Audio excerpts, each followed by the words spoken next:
محترم ناظرین، آج اس ویڈیو میں ہم ایسا واقعہ پیش کرنے جا رہے ہیں جسے سن کر آپ کا دل ایمان کے نور سے مزید منور ہو جائے گا۔ یہ واقعہ ہے غوث پاک رحمت اللہ علیہ اور ان کی ایک مریدہ کا، جو ایک سچی عاشقہ رسول صلی اللہ علیہ وسلم تھی۔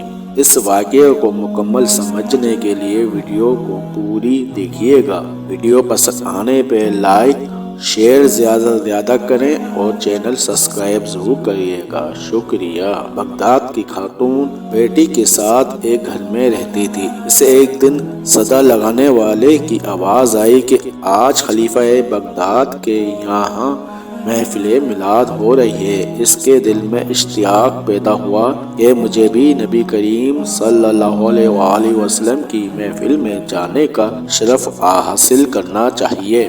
اس نے اپنی بیٹی کو تیار ہونے کا کہا اور وضو بنانے کو کہا اور بتایا کہ وہاں پر بڑے بڑے علماء اور صوفیاء کرام آئیں گے جو مدینے کے تاجدار نبی کریم صلی اللہ علیہ وآلہ وسلم کی بارگاہ میں عقیدت کے پھول نچھاور کریں گے۔ وہ دونوں ماں بیٹی میلاد میں شرکت کے لیے خلیفہ بغداد کے محل جاتی ہیں اور دیکھتی ہیں کہ محل کے دروازے پر ایک دربان کھڑا ہوا ہے۔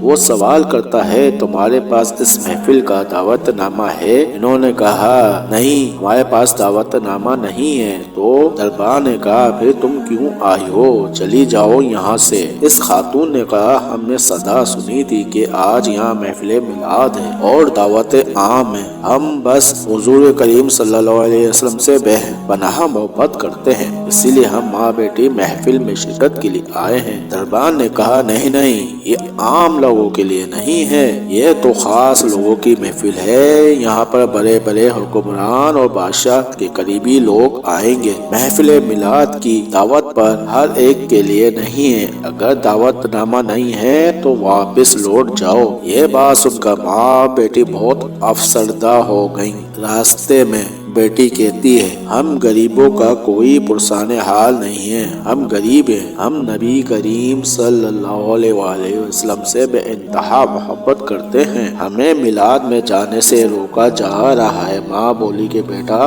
گھبراؤ نہیں، ہم اپنے گھر چلتے ہیں۔ نبی پاک صلی اللہ علیہ وسلم سے محبت خلیفہ بغداد کے محل تک محدود نہیں بلکہ میلاد شریف ہمارے کچے مکان میں بھی ہو سکتی ہے، چل بیٹی ہم محفل میلاد گھر چل کر مناتے ہیں۔ تو بیٹی کہنے لگتی محفل میلاد صلی اللہ علیہ وآلہ وسلم ہم دونوں کیسے منائیں گے، یہ کیسے ممکن ہے؟ ماں نے کہا گھبرانے کی ضرورت نہیں ہے، میرے آقا کرم فرمائیں گے، ہم وضو کر کے نئے کپڑے پہنیں گے اور جو حضور صلی اللہ علیہ وآلہ وسلم کے معجزات اور کمالات یاد ہیں وہ میں بیان کروں گی اور تم آقا صلی اللہ علیہ وآلہ وسلم کی نعتیں پڑھ لینا، یہی ہماری محفل میلاد ہوگی۔ وہ دونوں گھر چلی جاتی ہیں۔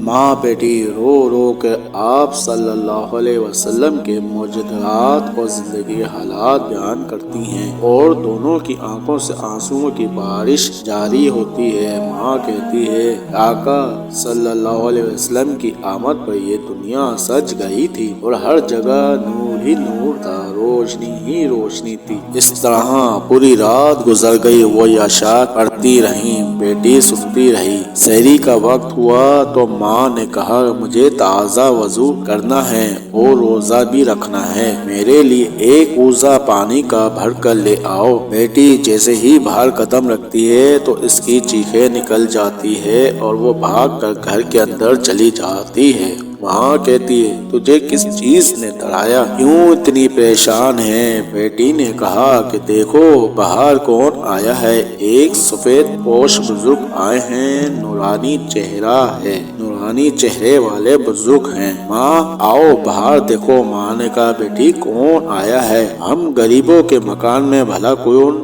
آ سکتا ہے، ہمیں امیر لوگ محفل میلاد میں جانے نہیں دیتے، ہمارے گھر پر کون آئے گا؟ بیٹی نے کہا نہیں ماں، باہر آ کے دیکھو تو صحیح، سچ میں کوئی آیا ہوا ہے۔ بیٹی کے اصرار کرنے پر جب ماں باہر آ کر دیکھتی ہے تو ماں کی بھی حیرت سے آنکھیں کھلی رہ جاتی ہیں، کیونکہ اس ماں بیٹی کی دہلیز پہ حضرت شیخ عبد القادر جیلانی رحمت اللہ علیہ آئے ہوئے تھے۔ ماں کہتی ہے کہ غوث پاک رحمت اللہ علیہ آپ ہمارے غریب خانے پر کیسے آئے؟ وہ عورت دیکھتی ہے کہ آپ غوث پاک رحمت اللہ علیہ اس کچے گھر کی دہلیز کو چوم رہے تھے اور بار بار چوم رہے تھے۔ وہ عورت حیران ہو جاتی ہے اور حیرانگی سے پوچھتی کہ آپ ہمارے گھر کی کچی دیواروں کو کیوں چوم رہے ہیں؟ یہ کیسے ممکن ہے؟ ہمارے دہلیز کو بار بار چومنے میں کیا حکمت پوشیدہ ہے؟ سرکار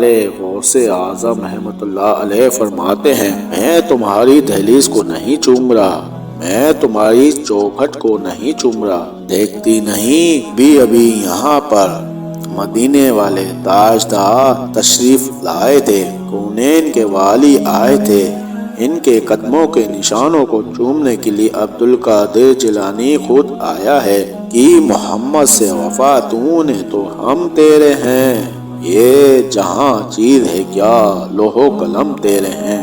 او میرے ناظرین، میرے پیارے آقا صلی اللہ علیہ وسلم کی بارگاہ میں شان و شوکت نہیں بلکہ نیت اور خلوص دیکھا جاتا ہے۔ میرے سرکار ہر امتی کی دستگیری کرتے ہیں۔ اللہ سے یہی دعا ہے کہ نبی کریم صلی اللہ علیہ وآلہ وسلم سے سچی محبت کرنے اور سنت پر عمل کرنے کی توفیق عطا فرما۔ آمین ثم آمین۔